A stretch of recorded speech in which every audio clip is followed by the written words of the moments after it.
Hoy es viernes 11 de agosto de 2023 y estas son las noticias.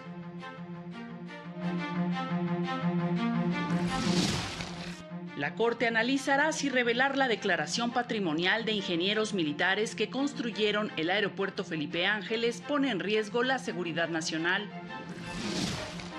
Admiten a trámite controversia constitucional de Chihuahua contra los nuevos libros de texto de educación básica.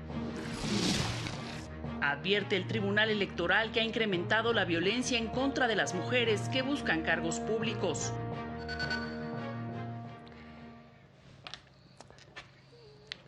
¿Qué tal? ¿Cómo le va? Qué gusto saludarle. Bienvenido, bienvenida a la información jurídica más importante, pero también y sin duda a la más relevante de México y de todo el mundo. Soy Oscar González y a nombre de todo este equipo de trabajo le damos la más cordial bienvenida y saludamos a mi compañera Nidia Díaz en la interpretación de lengua de señas mexicana. Hola Nidia. Así comenzamos. Vámonos con la información. La próxima semana, el Pleno de la Suprema Corte resolverá una revisión en materia de seguridad nacional y una declaratoria general de inconstitucionalidad. Entre la lista de asuntos que resolvería el Pleno de la Suprema Corte la semana entrante destacan un recurso de revisión en materia de seguridad nacional promovido por la Consejería Jurídica del Ejecutivo Federal en contra de una resolución del INAI. Entre otros temas, el Pleno determinaría si hacer públicas las declaraciones patrimoniales y de intereses de 23 ingenieros militares residentes de obra en el Aeropuerto Internacional Felipe Ángeles revelaría datos que pongan en riesgo la seguridad nacional. También resolvería si divulgar la declaración patrimonial de los militares permitiría a la delincuencia organizada identificarlos y obstaculizar sus funciones en el futuro.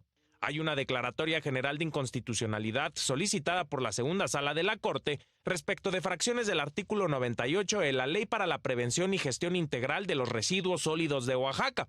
El Pleno determinaría si procede declarar la invalidez de esas disposiciones porque ya transcurrió el plazo de 90 días sin que el Congreso local superara el problema de inconstitucionalidad. Para el canal del Poder Judicial de la Federación, Mario López Peña. La Suprema Corte admitió a trámite una controversia constitucional promovida por el gobierno de Chihuahua contra las bases de elaboración de los nuevos libros de texto de educación básica. El acuerdo fue publicado en la lista de notificaciones de la sección de trámites de controversias y acciones de inconstitucionalidad. El ministro instructor concedió la suspensión, con lo que se detiene su distribución en la entidad. Y la segunda sala de la Corte publicó un acuerdo en el que informa que la ministra Yasmín Esquivel Moza hizo suya una solicitud de ejercicio de la facultad de atracción para que el máximo tribunal analice el amparo promovido por un familiar de una probable víctima de feminicidio. Se trata de una joven de 19 años que murió tras caer de un 5º piso. La Comisión de Derechos Humanos capitalina emitió una recomendación a las autoridades de seguridad locales por haber incurrido en múltiples omisiones durante la investigación, como no haber asegurado el lugar de los hechos y no analizar si había indicios, en este caso, de violencia sexual. Durante un foro, participantes advierten que se incrementó la violencia política en contra de las mujeres. México registra un retroceso en la eliminación de estereotipos de género y la violencia hacia las mujeres se ha extendido a todos los cargos públicos. De acuerdo con datos presentados por la magistrada Mónica Aralí Soto Fregoso, de 2014 a 2022, el porcentaje de población con sesgos políticos hacia las mujeres incrementó de 48 a 58%. ¿Qué estamos haciendo mal? Porque de repente pensamos que estamos trabajando tanto por informar, que estamos trabajando tanto por mejorar la impartición de justicia, por las acciones afirmativas, por divulgar pues todos los programas, proyectos de alto a la violencia, cero tolerancia a la violencia. Y cuando vemos estos datos dices, bueno, no está llegando el mensaje. En un foro organizado por el Tribunal Electoral del Poder Judicial de la Federación, especialistas destacaron la importancia de conocer las formas de violencia digital que se ejerce hacia las mujeres para poder atender las denuncias. ¿Cuántos de nosotros sabemos cómo se funa a una mujer? Está funada. ¿Cómo sabemos que eso empezó a suceder en un asunto de materia electoral si no conocemos las palabras que usan en el mundo virtual? ¿Cómo sabemos que hay un doxing, una suplantación virtual? Entre los nuevos tipos de violencia digital destacaron ciberacoso, sexting, stalking, baneo, grooming, shaming, doxing, raping, creación de perfiles falsos, funar, sextorsión, happy slapping, doxing, suplantación virtual, robo de datos personales, entre otros. Para el canal del Poder Judicial de la Federación, Laura Murillo. Durante la firma de un convenio entre el Tribunal Electoral del Poder Judicial de la Federación y el Ilustre y Nacional Colegio de Abogados de México, Felipe de la Mata Pizaña, magistrado de la Sala Superior, destacó que los colegios y barras de abogados son indispensables para México.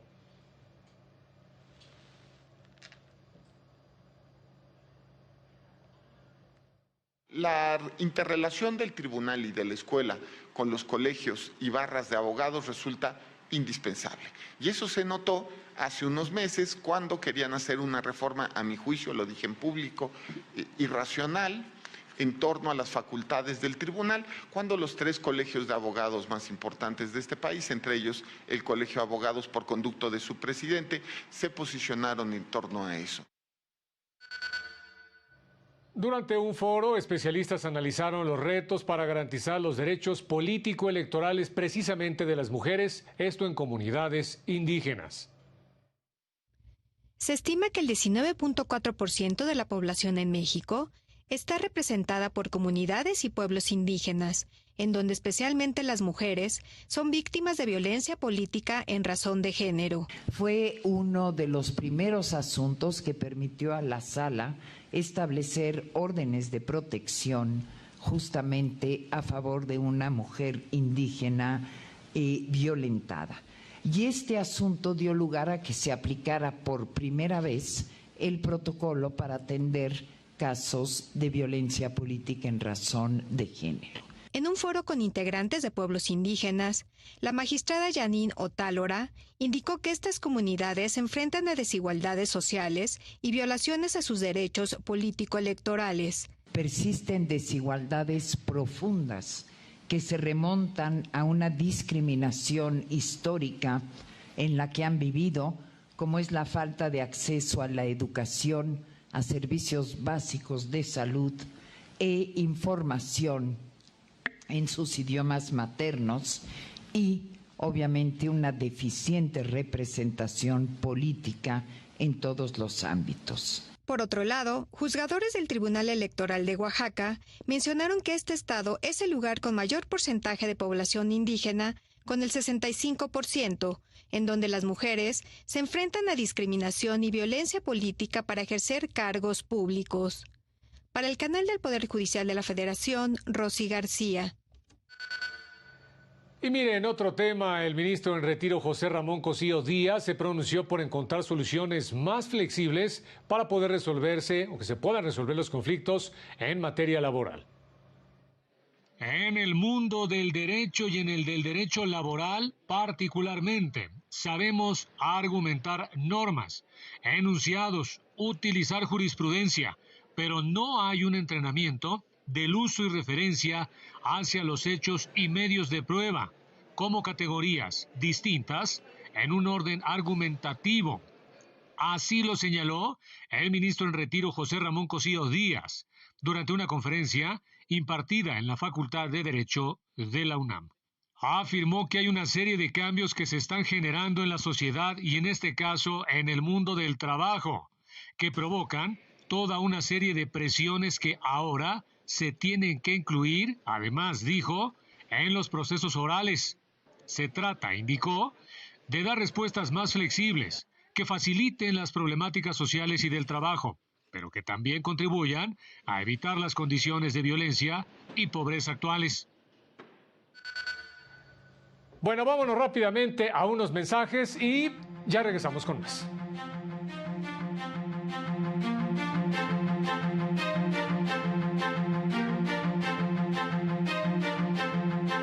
Al regresar, Gobierno capitalino impulsa programa para apoyar a personas que han recuperado su libertad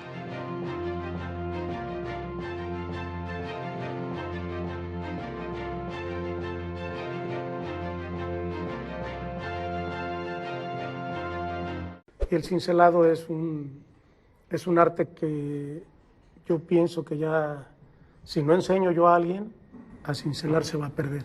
Por esta tierra, serie documental que le hará descubrir las enseñanzas de los pueblos originarios que aún perduran en las regiones más remotas y barrios de México. Por el canal del Poder Judicial de la Federación. Por esta tierra. Jueves, 17 horas. Domingo, 11 horas.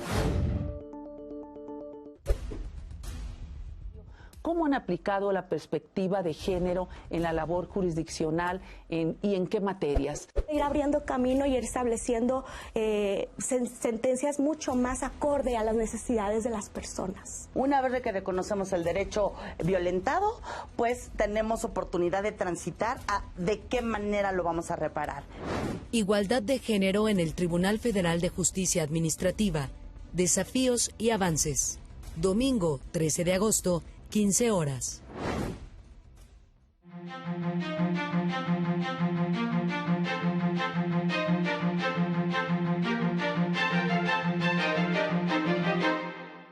Fíjese que cada año más de 5,000 personas salen de prisión, pero solo unas cuantas logran su reinserción social. Veamos el caso de Verónica. Yo aquí he tenido una oportunidad muy grande para volver a retomar mi vida, para volver a retomar mi profesionalismo en lo que yo estudié y en lo que sigo estudiando. Es el testimonio de una mujer que pasó 6 años de prisión acusada sin pruebas del delito de fraude y que inició su proceso de reinserción social. Desde hace un año trabaja en la Procuraduría Social de la Ciudad de México, donde ingresó gracias al programa de empleo temporal que impulsa el Instituto de Reinserción Social de la capital del país. Esta dependencia da mucho para reinserción. ¿Por qué? Porque aquí se nos trata sin discriminación alguna.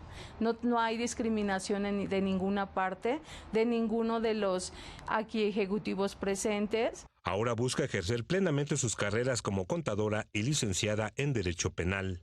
Actualmente 10 personas que recuperaron su libertad después de cumplir una sentencia están trabajando aquí en la Procuraduría Social de la Ciudad de México como parte de ese programa exitoso de reinserción social.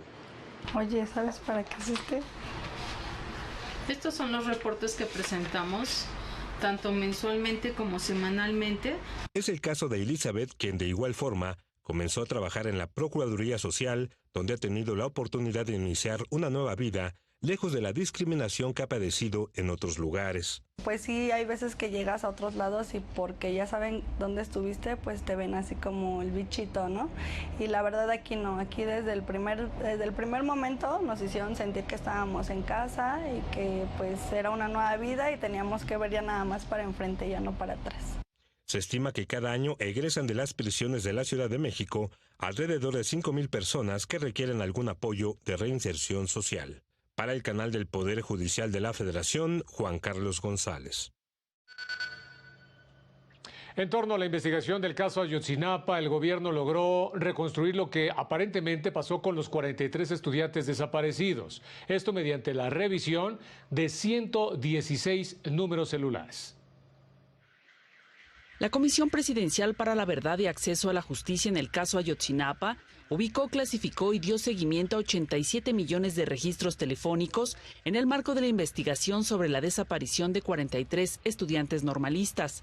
Informó que a través de 84,000 registros clave se geolocalizó 116 números activos entre grupos de sicarios durante la noche del 26 y madrugada del 27 de septiembre de 2014. Con lo que se pudo identificar la comunicación entre policías municipales de Cocula, Iguala, Tepecuacuilco y Huitzuco, en el estado de Guerrero, con el grupo Los Bélicos, que formaban parte de la policía de Iguala.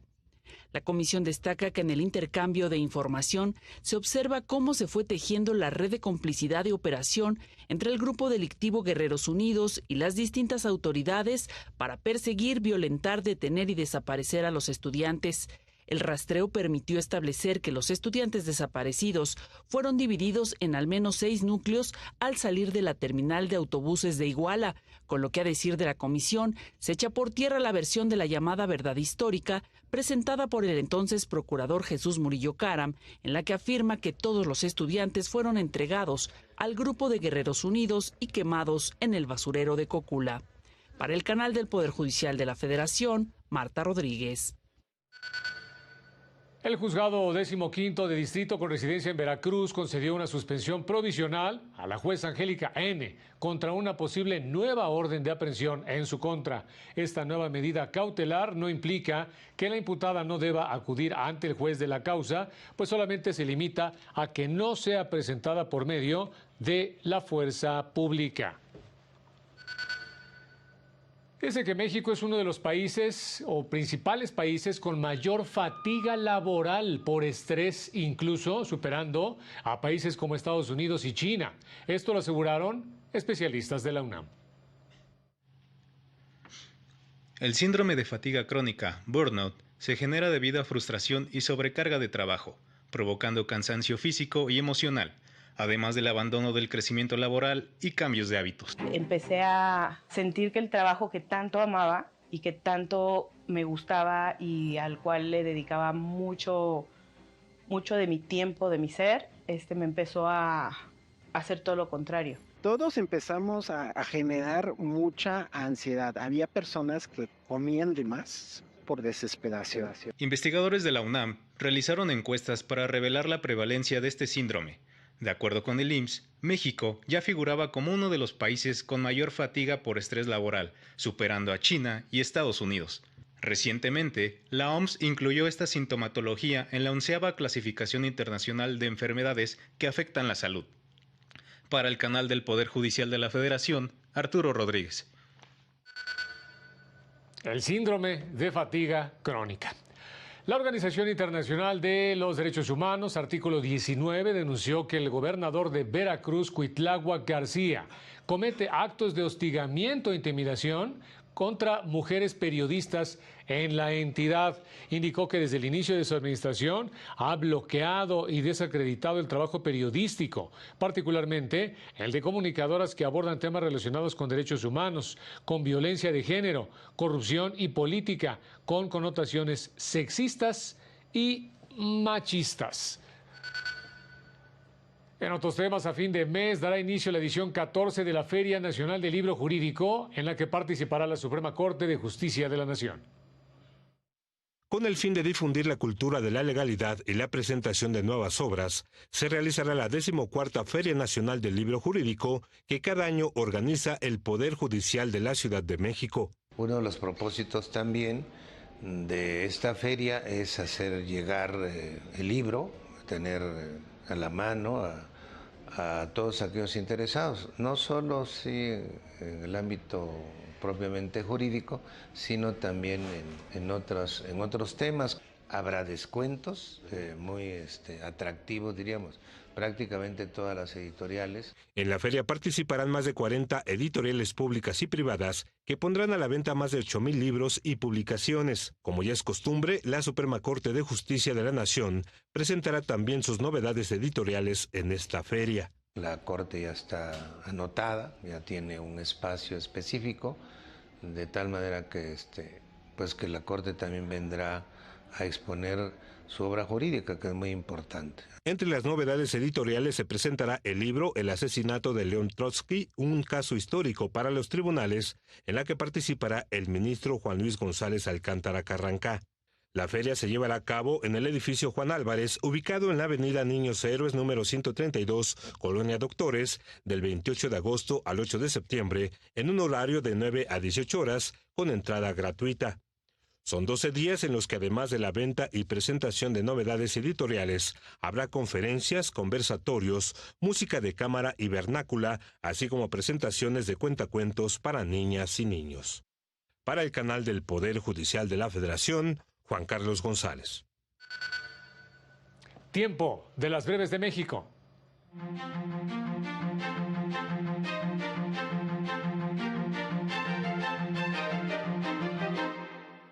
Al darse a conocer los datos que integran la Agenda Estadística Judicial 2023 de la UNAM, se resaltó que la carrera con más demanda es la licenciatura en Derecho, con 17,764 alumnos, lo que representa el 7,6% con respecto a la comunidad total de la UNAM. 64 migrantes guatemaltecos que viajaban hacinados en la caja de un tráiler sin ventilación fueron ubicados y trasladados a oficinas del Instituto Nacional de Migración en Nuevo León. Una persona de 27 años fue detenida. La defensa de los policías implicados en la agresión contra 3 personas en el estacionamiento del aeropuerto de la Ciudad de México pidió la duplicidad del término para que se defina su situación jurídica. En tanto, la Fiscalía de la Ciudad de México argumentó que las víctimas no llevaban consigo armas de fuego. La Fiscalía General de la República extraditó a Florida, Estados Unidos, a una persona requerida por una corte de circuito, acusada de allanamiento de morada y homicidio en primer grado en 1993. Anselmo N. fue detenido en Madero, Michoacán, en 2022. Para el canal del Poder Judicial de la Federación, Citlali Pérez. Y fíjese que en información del mundo, en Illinois y Estados Unidos aseguran que se mantendrá la prohibición de armas semiautomáticas. La Corte Suprema de Illinois validó la prohibición estatal sobre la venta y posesión de rifles de asalto y grandes cargadores meses después de múltiples demandas estatales y federales que argumentaban la violación constitucional del propio estado y el país. Por medio de una votación decisiva de 4-3, se determinó que la ley no viola ninguna garantía constitucional estatal ni federal, uniéndose así a otros 10 estados que restringen una de las armas más comunes usadas en tiroteos. La ley promulgada en enero de este año obliga a propietarios, incluido el personal policial y militar retirado y actual, registrar sus armas ante la Policía Estatal antes del primer día del 2024.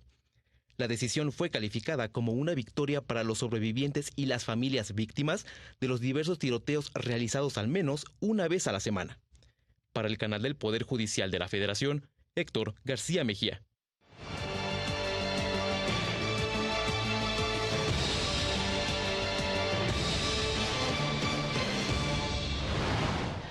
El Tribunal Supremo de España condenó a 6 jóvenes a 15 meses de prisión por haber hecho pintadas en vagones del metro. Esto y mucho más en el reporte sobre la magistratura en el mundo, que ustedes pueden consultar en la página web de la Suprema Corte de Justicia de la Nación, así como en las redes sociales de nuestro alto tribunal. Vamos a la información. En Países Bajos, un tribunal resolvió que si una persona se prepara para un posible enfrentamiento violento, procede la legítima defensa siempre y cuando no sea quien toma la iniciativa de cometer la agresión. Así, se declaró exento de responsabilidad penal a un hombre que asesinó a su vecino por considerar que hubo legítima defensa. El caso tiene su origen luego de que la víctima se dirigió al domicilio del acusado a fin de manifestarle su enojo por haberlo denunciado por ruidos molestos, para lo cual iba acompañado de un arma blanca, la que pudo ser observada por el acusado una vez que la víctima le tocó el timbre. Tras ello, el acusado rápidamente fue en busca de un arma de fuego y procedió a abrirle la puerta a la víctima, quien se lanzó sobre el acusado con el objeto de agredirlo con el cuchillo. No obstante, el acusado le disparó 4 veces sobre la parte superior de su cuerpo hasta acabar con la vida de la víctima. Para el tribunal neerlandés, eso no fue desproporcionado.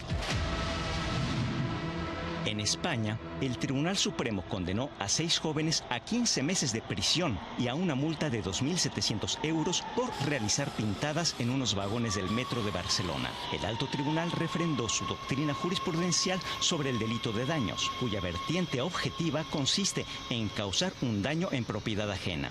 En ese concepto suelen considerarse los comportamientos de destrucción, inutilización, deterioro o menoscabo de una cosa. La sentencia dispone también que la destrucción equivale a la pérdida total de su valor. La inutilización supone la desaparición de sus cualidades y utilidades. El deterioro es la pérdida de su funcionalidad y el menoscabo de la cosa misma consiste en su destrucción parcial, un cercenamiento de la integridad o una pérdida de su valor.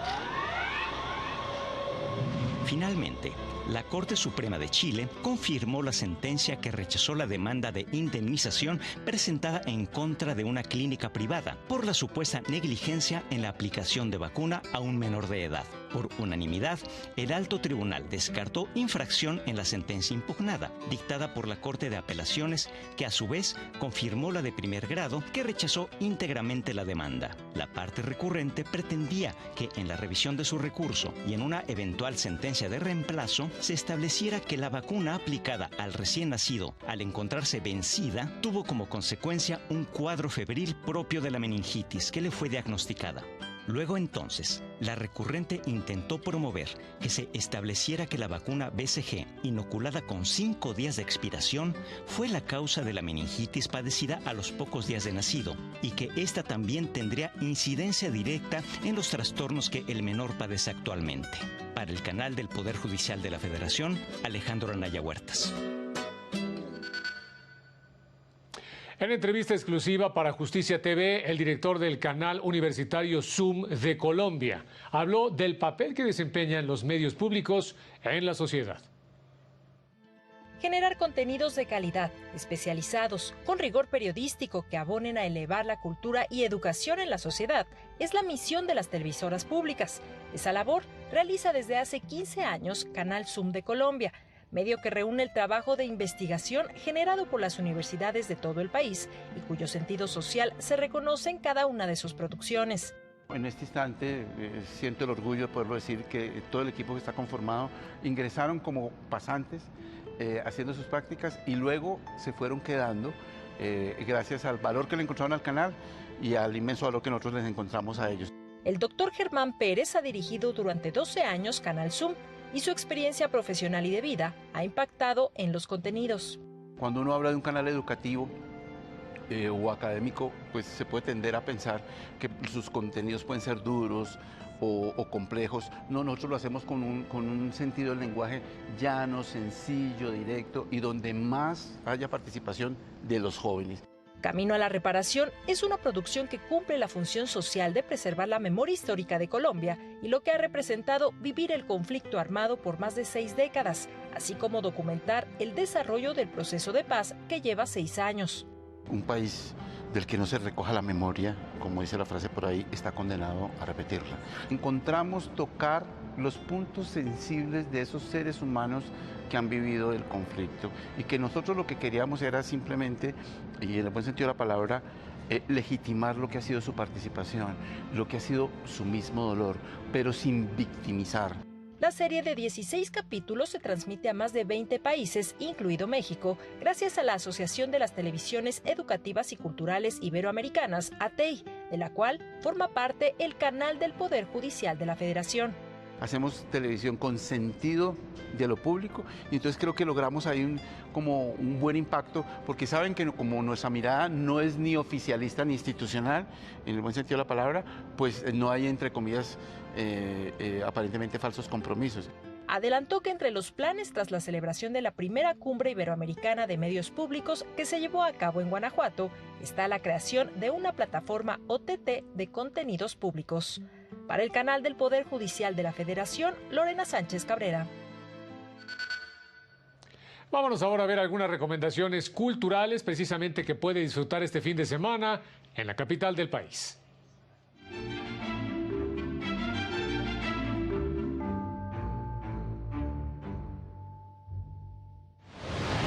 Como una crítica a los complejos trámites burocráticos, el Museo Jumex presenta la exhibición interactiva Que viva el papeleo, que convierte los elementos de oficina como cubículos, papelería y los interminables archivos en actividades lúdicas que pretenden subvertir el concepto de la oficina.